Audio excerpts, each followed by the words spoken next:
అలహాబాద్లో రీసెంట్గా మన సీఎం రేవంత్ రెడ్డి గారు చేసినటువంటి కామెంట్స్ని మోడీని గాడ్సేతో పోల్చడం. गांधी जी को 6 महीने भी बर्दाश्त नहीं किए, आजादी मिलते ही गाडसे परिवार ने, मोदी जी परिवार ने गांधी के ऊपर गोली चलाए, गांधी के हत्या किए. अंग्रेजों से भी ये बीजेपी वाले बहुत खतरे के लोग हैं, इसीलिए अंग्रेजी वालों को जैसा भगाया इस देश से. అంటే బీజేపీ పార్టీని ఎంటైర్ పార్టీని టెర్రరిస్టుల కింద చిత్రీకరించి మాట్లాడడం వెనుక ఒక్క తెలంగాణకి సంబంధించినటువంటి అటువంటి బీజేపీ నాయకులు ఎందుకు స్పందించలేదు దీని మీద? ఇప్పటివరకు ఎవరు నోరు ఎందుకు ఎత్తలేదు? అంటే మీ పార్టీకి సంబంధించి మిమ్మల్ని అందరినీ టెర్రరిస్టుల కింద చిత్రీకరించి మాట్లాడాడు. అలాగే గాడ్సేతో పోల్చారు అని అంటే గాడ్సే అనే వ్యక్తి అందరికీ తెలుసు, గాంధీని చంపినటువంటి వ్యక్తి, ఆయన ఒక టెర్రరిస్ట్ కింద భావించినటువంటి వ్యక్తి. అట్లాంటి అతనితోటి ఈరోజు బీజేపీ పార్టీని కానీ మోడీని కానీ పోల్చుతుంటే మీకు ఎవరికంటే బీజేపీ పార్టీ వాళ్ళకి ఒక్కరికి చీము నెత్తురు లేకపోతే ఈ ఒక్క ఫీలింగ్ అనేది రాలేదా? చాలా బాగా ఇప్పుడు మాత్రం బూతులు దించే వరకు చెప్తానండి. అసలు కాంగ్రెస్ పార్టీకి ఏదైనా స్టాండ్ ఉంటేగా నేను ఇందాకే చెప్పాను మీకు, హైడ్రా నుంచి హెచ్సి వరకు కూడా ఏ ఒక్క పాలసీలో క్లారిటీ లేదు, తలా తొక్కలేదు. కాసేపు పోయి మీరు బడాబయ్యా అంటాడు, కాసేపు పోయి కాలు మోపుతాడు, కాసేపు పోయి మాకు ఇవి ఇవ్వాలంటాడు. ఓసారి అయితే మోడీ గారు చివాటు కూడా పెట్టాను, ఈయన పోయి రిప్రజెంటేషన్ ఇస్తే అసలు నువ్వు రాష్ట్రంగా నేను ఇన్ని డబ్బులు ఇస్తున్నా, దానికి కావాల్సిన మ్యాచింగ్ గ్రాంట్స్ ఇవ్వు, దీనికి కావాల్సిన భూములు ఇవ్వు, ఇవి క్లియర్ చేయ ఫస్ట్. నేను ఏవైతే ఆల్రెడీ నీకు డబ్బులు ఇస్తున్నానో దానికి మ్యాచింగ్ గ్రాంట్స్ రిలీజ్ చేస్తే ఆ పథకం అమల్లోకి వస్తుంది, చెయ్యి ఫస్ట్ ఇదని చెప్పి మోడీ గారు the first time in the history of the Indian politics reverse ప్రధానమంత్రి గారు ఒక ముఖ్యమంత్రి గారికి రిప్రజెంటేషన్ రివర్స్ ఇచ్చి పంపించండు. ఇంకా సిగ్గు లేకపోతే మనం ఏం చేయగలుగుతాం దానికి? వినండి ఒకటి, ఈ గాడ్సేతో పోలిస్తే మీకు విషయం తెలుసు, కాంగ్రెస్ పార్టీయే దొంగల పార్టీ, దొంగల మూట ఒక మాట. వీళ్ళకి అసలు దేశం గురించి మాట్లాడేటువంటి అర్హత ఎప్పుడు చూసినా మైనారిటీ అబీస్మెంట్ పాలసీలు, ఈ దేశాన్ని మతం పేరు మీదో కులం పేరు మీదో విడగొట్టాల్సిన అవసరం ఉంది. అసలు రిలీజన్ పేరు మీద చిచ్చు పెట్టేదే వీళ్ళు. ఈ దేశంలో ఉన్నటువంటి అనేక భూభాగాలను విదేశీయులకు దారిదత్తం చేసింది ఎవరు? కాంగ్రెస్ పార్టీ. ఇండియా చైనా వార్లో, అఫీషియల్ డాక్యుమెంట్ చెప్తున్నా, ఇండియా చైనా వార్లో ఓకే చైనీస్ ఆర్మీకి రేషన్ అఫీషియల్గా సప్లై చేసినటువంటి ప్రధానమంత్రి జవహర్లాల్ నెహ్రూ. ఇందిరాగాంధీ పీరియడ్లో టోటల్గా ఇండియా భారతదేశం మొత్తం కేజీబీ కంట్రోల్లో నడిచింది. రష్యన్ గూఢచారి సంస్థ వారి కంట్రోల్లో నడిచింది. ఇది అఫీషియల్ డాక్యుమెంట్. ఇది మీరు చెప్పింది కాదు, కావాలంటే సెర్చ్ చేయండి, మీరు చేసేయండి.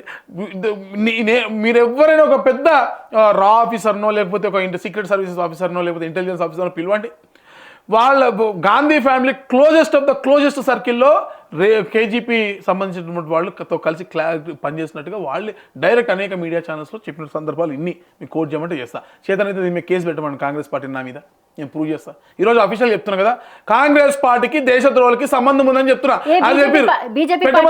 బీజేపీ పార్టీ నాయకులంతా కలిసి ఎందుకు సీఎం రేవంత్ రెడ్డి మీద కేసు పెట్టలేదు? బియ్యంని పట్టుకొని ఈ రోజు అంత మాట అంటే ఏమైపోయింది? నాకు తెలిసినంత మటుకు బీజేపీ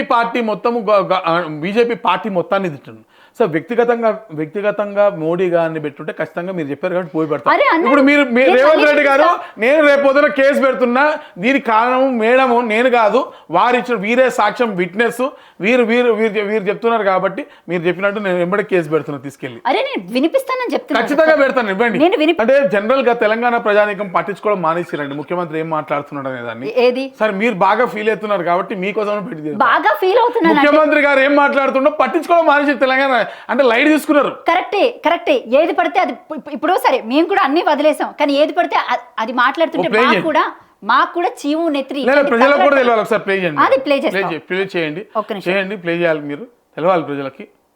ఖచ్చితంగా మీరు చెప్పినట్టే రేపు రాష్ట్ర కార్యాలయానికి పంపించి కేసు మనం కూడా ఫైల్ చేద్దాం 100%. 30 साल अंग्रेजों के खिलाफ गांधी जी ने लड़ाई किए, दंडी सत्याग्रह किए, बहुत सारे आंदोलन किए अंग्रेजों के खिलाफ गांधी जी ने, मगर कभी भी अंग्रेजी वाले ने गांधी जी के खिलाफ गांधी जी के ऊपर लाठी नहीं चलाए.